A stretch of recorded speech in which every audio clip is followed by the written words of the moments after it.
Hey guys, I just wanted to hop on today.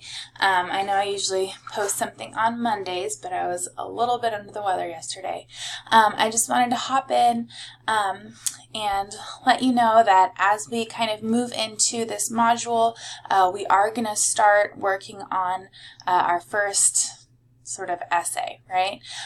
So as we do that, I would really like you guys to kind of be aware of what you learned in your 101 classes, right? So definitely think about paragraph structure. I want you to think about transitions. I want you to think about proper grammar. These are things that I'm going to be looking for. We're going to be building off of those skills in the next couple of papers, right? So we want to take your writing a little bit beyond what you did in English 101, but I do expect that kind of level of polish and format and stuff like that. All right. I look forward to reading your proposals. You can choose any one of those speeches that kind of you like.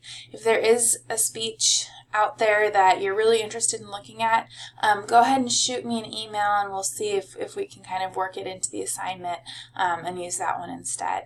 All right. So have a really good week and enjoy your first essay.